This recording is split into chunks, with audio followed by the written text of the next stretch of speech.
श्री स्वामी समर्थ जय जय स्वामी समर्थ स्वामींचं नाव घेऊन मी आजच्या ह्या नवीन व्हिडिओला सुरुवात करते। यंदा 8 नोव्हेंबर म्हणजेच शनिवारी आहे कार्तिक संकष्टी चतुर्थी। दर महिन्यात संकष्टी चतुर्थी ही येते। संकष्टी चतुर्थी ही गणपती बाप्पांना समर्पित आहे। जे लोक संकष्टी चतुर्थीच्या दिवशी पूर्ण नियमाने आणि योग्य विधीनुसार व्रत करतात त्यांना त्यांच्या मनासारखे फळ मिळते, तसेच जीवनात सुख शांती बुद्धी मिळते व सकारात्मक बदलही घडतात। संकष्टी चतुर्थीला शिव आणि सिद्ध योग तयार होत आहे। भद्रावास आणि शिववास योग देखील या दिवशी तयार होत आहे। या योगांमध्ये गणपतीची पूजा केल्याने भक्तांच्या सर्व इच्छा पूर्ण होतात, तसेच जीवनात आनंद आणि सुख समृद्धी वाढते। कार्तिक महिन्यातील संकष्टी चतुर्थीला विशेष महत्त्व आहे। या चतुर्थीला गणाधिप संकष्टी चतुर्थी असे म्हणतात। संकष्टी म्हणजे संकट दूर करणारी असे मानले जाते की या दिवशी उपवास आणि पूजा केल्याने जीवनातील सर्व प्रकारचे अडथळे आणि समस्या दूर होतात। गणपती बाप्पांच्या आशीर्वादामुळे घरात सुख समृद्धी आणि शांती वास करते। गणेशाला बुद्धी आणि ज्ञानाचे देवता मानले जाते। त्याची पूजा केल्याने ज्ञान वाढते। ज्योतिषशास्त्रानुसार जे लोक या दिवशी चंद्राला अर्घ्य अर्पण करतात त्याचे चंद्रदोष शांत होतात आणि त्यांना मानसिक शांती मिळते। नारद पुराणानुसार संकष्टी चतुर्थीच्या दिवशी संपूर्ण दिवसभर व्रत करावे, तसेच घरामध्ये पूजा केल्याने घरातील नकारात्मक प्रभाव दूर होतात। एवढंच नाही तर पूजेने घरातील सर्व अडचणी दूर होतात, घरामध्ये सुख शांती येते। संकष्टी चतुर्थीचे व्रत ज्यांनी केले आहे अशा लोकांनी चंद्रोदय झाल्यानंतर चंद्राचे दर्शन घ्यावे। संकष्टी चतुर्थीला चंद्रोदय जो आहे तो 8:41 होणार आहे। चंद्राला दुधाने अर्घ्य द्यावा, फुले वाहावी आणि त्यानंतर भगवान गणेशाची आरती करून त्यांना नैवेद्य दाखवून आपला व्रत हे सोडायचं आहे। धार्मिकदृष्ट्या हा दिवस अतिशय महत्त्वाचा असल्यामुळे या दिवशी काही प्रभावी उपाय आणि सेवा देखील केल्या जातात आणि म्हणूनच गणाधिप संकष्टी चतुर्थीच्या दिवशी तुम्ही व्रत नाही केलं तरीही चालेल, पण करा। 11 तांदळाचा दानांचा अत्यंत प्रभावी उपाय। हा उपाय केल्यामुळे आपलं 7 पिढ्यांचं दारिद्र्य तर नष्ट होणारच आहे, पण आपली कितीही कठीणातील कठीण इच्छा ही साक्षात गणपती बाप्पा पूर्ण करतील। तर हा 11 तांदळांचा उपाय आपल्याला कसा करायचा आहे, कोणत्या वेळेत करायचा आहे, त्याबद्दल सविस्तर आणि महत्त्वाची अशी माहिती मी तुम्हाला या व्हिडिओमध्ये देणार आहे। तर व्हिडिओ पूर्ण पहा आणि जर तुम्ही माझ्या चॅनलवर नवीन असतील तर चॅनलला सबस्क्राईब करा आणि शेजारी बेल आयकन सुद्धा प्रेस करा, जेणेकरून तुम्हाला माझ्या नवनवीन व्हिडिओचं नोटिफिकेशन हे मिळत राहील आणि तुम्ही एक पण व्हिडिओ मिस करणार नाही। कमेंटमध्ये ओम गणपतये नमो लिहायला विसरू नका।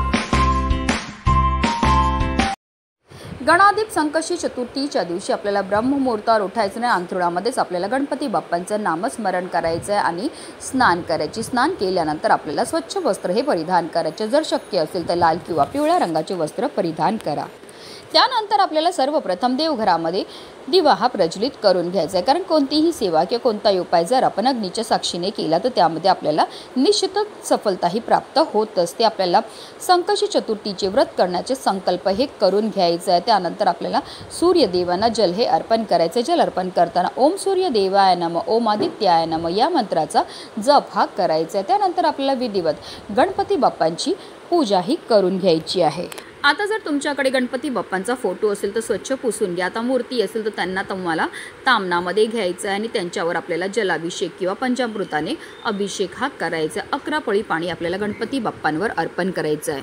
प्रत्येक पळी पाणी अर्पण करताना आपल्याला ओम गणपतये नमः या मंत्राचा जप करायचं आहे, की अगदी तुम्ही गणपती अथर्व शीर्षमचं पठण सुद्धा करू शकता। त्यानंतर गणपती बाप्पांच्या मूर्तीला आपल्याला स्वच्छ पुसून पुन्हा त्यांच्या स्थानावर ठेवायचं आणि हे जे तीर्थ आहे ते आवर्जून आपल्याला आपल्या मुलांना प्यायला द्यायचं। असं केल्यामुळे आपल्या मुलांच्या बुद्धीमध्ये वाढ होते। आता गणपती बाप्पांना आपल्याला हळद कुंकू अक्षदा धूपदीप अगरबत्ती दाखवून घ्यायचे, जास्वंदीचं फूल अर्पण करून घ्यायचे। त्याचबरोबर आवर्जून आपल्याला 21 दुर्वांची जुडी सुद्धा अर्पण करायची। ही जुडी अर्पण करताना आपल्याला आपल्या मनातली इच्छाही व्यक्त करायची। असं केल्यामुळे आपली कितीही कठीणातील कठीण इच्छाही गणपती बाप्पा पूर्ण करतात। त्यानंतर आपल्याला गणपती बाप्पांना नैवेद्य सुद्धा दाखवायचा। तर तुम्ही मोदकाचा नैवेद्य दाखवू शकतात किंवा अगदी तुम्ही गुळ खोबऱ्याचा नैवेद्य दाखवला तरीही चालणार आहे। त्याचबरोबर आपल्या मुलांकडनं सुद्धा आपल्याला काही सेवा ह्या करायच्यात। मुलांच्या हाताने आवर्जून गणपती बाप्पांना जास्वंदीचं फूल दुर्वाची जोडी ही अर्पण करायला लावायची। त्याचबरोबर ओम गणपतये नमः या मंत्राचा मुलांकडनं 108 वेळा जप हा करून घ्यायचं आहे। त्याचबरोबर जर मुलं मोठी असतील तर त्यांच्याकडनं गणपती अथर्वशीर्षमचं सुद्धा पठण करायचं आहे। आता त्यांना बोलणं शक्य नसेल तर तुम्ही म्हणा, त्यांनी श्रवण केलं तरीही चालणार आहे। या सेवा केल्यामुळे आपल्या मुलांवर गणपती बाप्पांची कृपा होते, ज्यामुळे त्यांच्या जीवनामध्ये त्यांना भरभरून यश प्राप्त होतं। आता या सर्व सेवा करून झाल्यानंतर आपल्याला गणपती बाप्पांची आरती करून घ्यायची आहे।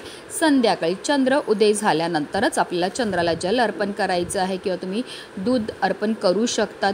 चंद्रदेवांना फुलं अर्पण करायची, त्यांची आरती करून घ्यायची आहे आणि त्यानंतर गणपती बाप्पांची पूजा करायची आणि मगच आपल्याला व्रत हे सोडायचं। अशा रीतीने आपल्याला पूजा ही करायची आहे।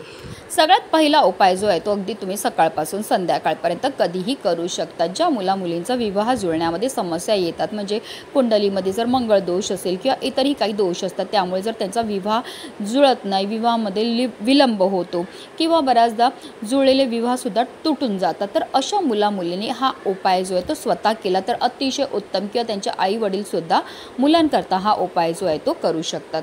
हा उपाय करण्याकरता आपल्याला 11 अखंड तांदळाचे दाणे घ्यायचे। एक प्लेट घ्या, त्यामध्ये तुम्हाला 11 अखंड तांदळाचे दाणे टाकायचे। त्यावर आपल्याला थोडीशी हळद आणि कुंकू टाकून त्यांना लाल पिवळं करून घ्यायचं। अर्थात काय तर आपल्याला अक्षदा ह्या तयार करून घ्यायच्या आहेत। तर अशा ह्या 11 अक्षदा घेऊन जायचं आपल्याला 11 लोकांच्या घरामध्ये, त्यांच्या देवघरामध्ये जायचं आणि त्यांच्या देवघरामध्ये असणाऱ्या गणपती बाप्पांच्या डोक्यावर आपल्याला एक अक्षदा व्हायची आणि बोलायचं, ज्याप्रमाणे तुझ्या डोक्यावर मी अक्षदा वाहतोय त्याचप्रमाणे माझ्या डोक्यावर सुद्धा अक्षदा पडू दे, माझा विवाह जुळण्याचा योग जो आहे तो फारच लवकर जुळून येऊ दे। अशा रीतीने आपल्याला 11 लोकांच्या घरी जाऊन त्यांच्या देवघरामध्ये असणारे गणपती बाप्पांसमोर हा उपाय करायचा आहे।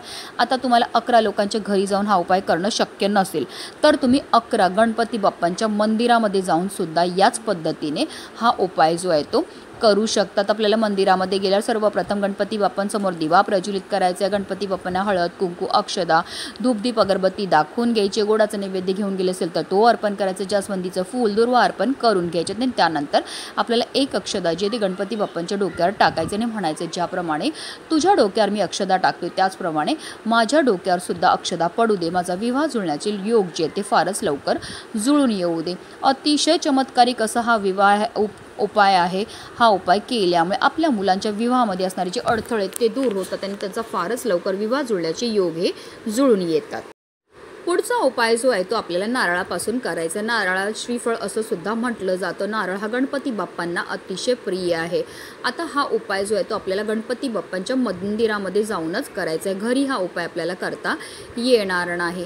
जर तुमच्या घरामध्ये वारंवार भांडणं होत असेल, कल होत असेल, आलेला पैसा टिकून राहत नसेल, नोकरी व्यवसाय करिअरमध्ये कशामध्ये सुद्धा तुम्हाला यश प्राप्त होत नसेल, तर संकष्टी चतुर्थीच्या दिवशी आवर्जून आपल्याला हा नारळाचा उपाय जो आहे तो करायचा। हा उपाय करण्याकरता आपल्याला एक नारळ हा लागणार आहे। जो नारळ आपण घेणार तो व्यवस्थित पाहून घ्यायचा आहे। त्या नारळामध्ये पाणी असणं गरजेचं आहे। तसेच अगोदर पूजेमध्ये वापरलेलं नारळ आपल्याला घेता येणार नाही। या उपाय करता आपल्याला नवीनच नारळ हा घ्यायचा आहे। आता आपल्याला नारळ घ्यायचं आहे। नारळावर आपल्याला 21 दुर्वांची जुडी ठेवायची आहे। तसेच एक लाल जास्वंदीचं फूल सुद्धा ठेवायचं आहे। तसेच त्यावर आपल्याला आपल्या यथाशक्तीप्रमाणे दक्षिणा सुद्धा ठेवायची। तुम्ही 11, 21, 51 कितीही रुपये हे ठेवू शकता। तसेच त्यावर आपल्याला एक लाल कलाव्याचा धागा सुद्धा ठेवायचा आणि असा हा नारळ घेऊन जायचा आपल्या घराजवळ असणाऱ्या गणपती बाप्पांच्या मंदिरामध्ये गेल्यावर सर्वप्रथम तिथे आपल्याला दिवा प्रज्वलित करून घ्यायचा। गणपती बाप्पांना हळद कुंकू अक्षदा धूपदीप अगरबत्ती दाखवून घ्यायची आहे। त्यानंतर आपल्याला गणपती बाप्पांना गोडाचं नैवेद्य सुद्धा दाखवायचं आणि त्यानंतर आपल्याला हा जो नारळ आपण घेऊन गेले त्या नारळाची शेंडी जी आहे ती गणपती बाप्पांच्या दिशेला ठेवायची आहे। त्यावर आपल्याला 21 दुर्वांची जुडी ठेवायची आहे। लाल जास्वंदीचं फूल ठेवायचं, यथाशक्तीप्रमाणे दक्षिणा ठेवायची आणि त्यावर आपल्याला लाल कलाव्याचा धागा ठेवायचा आणि असा हा इच्छापूर्ती नारळ जो आहे तो आपल्या मनातली इच्छा व्यक्त करून गणपती बाप्पांच्या चरणावर अर्पण करायचं। संकष्टी चतुर्थीच्या दिवशी हा उपाय करण्याला विशेष महत्त्व हे दिलं जातं। हा उपाय केल्यामुळे आपली कितीही कठीणातील कठीण इच्छा ही साक्षात गणपती बाप्पा पूर्ण करतील। म्हणूनच व्हिडिओ जास्तीत जास्त लोकांपर्यंत शेअर करा। गणपती बाप्पा मोरया।